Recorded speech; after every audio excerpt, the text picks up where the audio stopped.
Bu, dengar dulu. Kenapa Nabi bilang begini?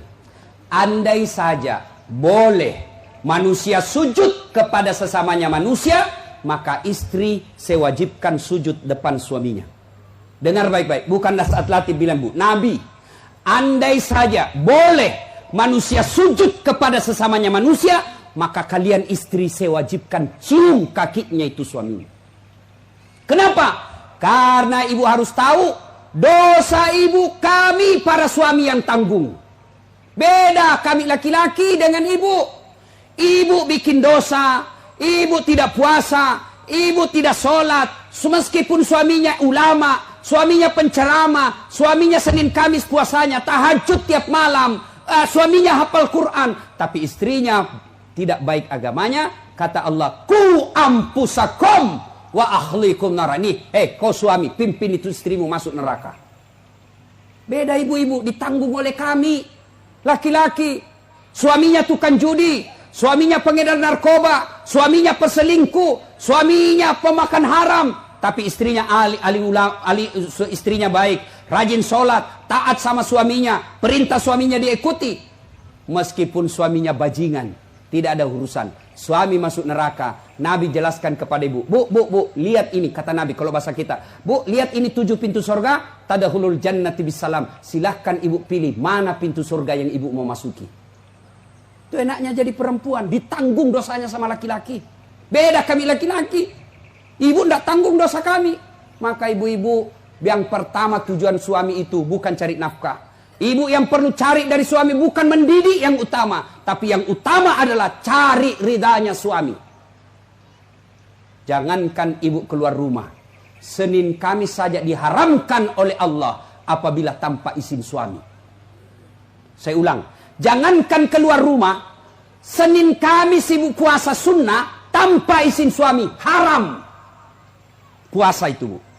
Contoh, pengantin baru, suaminya cuti 3 hari, istrinya langsung, bang, saya puasa Senin Kamis ya. Kata suaminya, saya sengaja cuti ini karena saya mau dapat jatah siang-siang.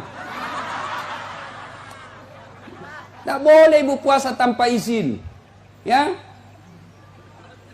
Jelas? Jelas ibu? Jelas? Dengar lagi.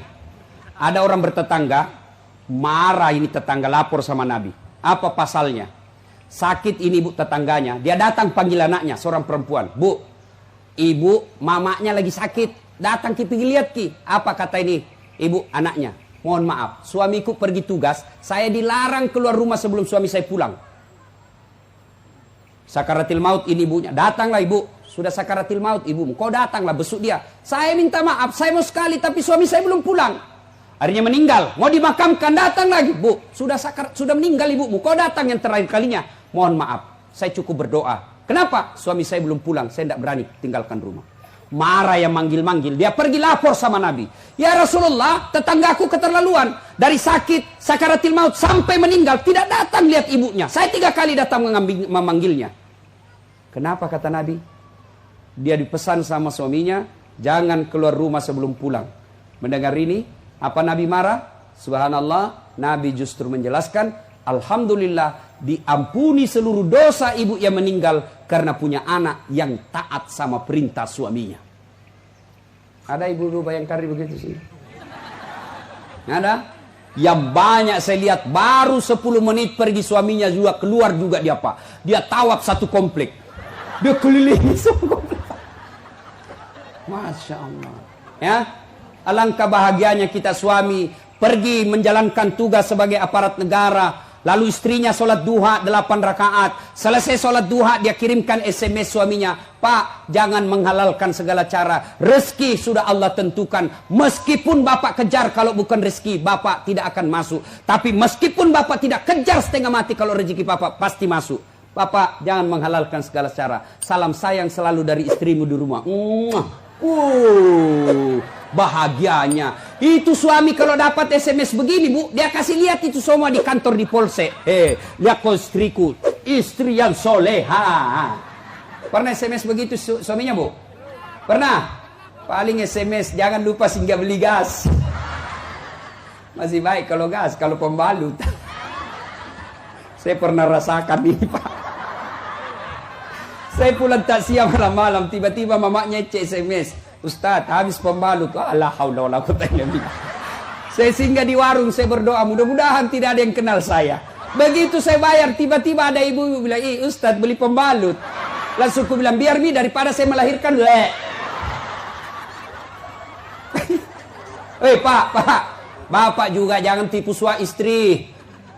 Pak, jangan pernah nipu istri. Alasan rapat, ternyata pergi merapat. Saya dipanggil komandan, ini namanya istri kasihan kalau sudah lapor, komandan, lah iya Pak, silakan lari. Ternyata pergi merapat. Pak, kadang saya ditanya, Ustadz kenapa pangkat golongan saya tidak bisa sekali baik Ustadz? Rezeki saya bilang Bapak dosa sama istri. Gimana Allah mau bukakan pintu rezeki kalau orang yang setia menunggu Bapak di rumah Bapak khianati? Ya? Masih ingat waktu menikah? Apa kita ucapkan waktu menikah? Bapaknya bilang begini yang perempuan, saya nikahkan engkau dengan anak gadisku ini dengan mahar tunai karena Allah. Siapa yang kita jadikan mahar? Siapa yang kita jadikan jaminan? Tunai karena Allah. Kita ambil anak gadisnya orang, dihalalkan anak gadisnya orang atas nama Allah. Allah yang kita jadikan jaminan. Kapolres saja Bapak jadi jaminan. Kalau Bapak salah gunakan, dipindah Bapak, Pak. Kalau perlu dipecat. Saya atas nama Kapolres ini diminta untuk, padahal itu bohong. Marah Kapolres, Pak. Apalagi Allah. Maka Bapak kalau sengsara hidupnya, susah rezekinya, koreksi. Mungkin Bapak terlalu banyak mengkhianati istri. Gimana Allah mau bukakan pintu rezeki? Kalau istri suka marah-marah, Bapak, kalau istri suka marah-marah, rumusnya diam. Jangan, kalau istri marah, minta penjelasan, lebih diam. Kalau perlu makan obat tidur. Karena itu perempuan kalau dia sudah marah, dijelaskan, tidak jalan otaknya, Pak. Apalagi kalau dia bilang, pokoknya, sudah diam saja, Pak. Dijelaskan tidak masuk akal. Sudah dijelaskan, tidak ungkit lagi yang 10 tahun yang lalu. Kenapa dua? ini semua ini. Sudah lewat 7 tahun, masih tidak ungkit-ungkit lagi. Pada dia bilang, sudah minta berhenti mak. Bertengkar, itu dulu. Maka lebih Bapak minum obat tidur. Kalau dia ngomel, Pak, maklumi saja. Kenapa? Dengar baik-baik. Ada sahabat Nabi, waktu itu Umar bin Khattab presiden. Suka ngomel dan marah istrinya. Maka suaminya mau lapor sama Umar supaya dipanggil, dimarahi sama Umar, presiden. Begitu dia mau lapor sama Umar, dekat dari rumah Umar, dilihatnya Umar juga dimarahi sama istrinya. Pulang dia bilang, presiden aja dimarah, pulang dia. Besok ketemu sama Umar, ya Amirul Mukminin, saya lihat Anda kemarin marah-marah sama istri, diam-diam saja. Senyum, dengar bapak-bapak, dengar para lelaki.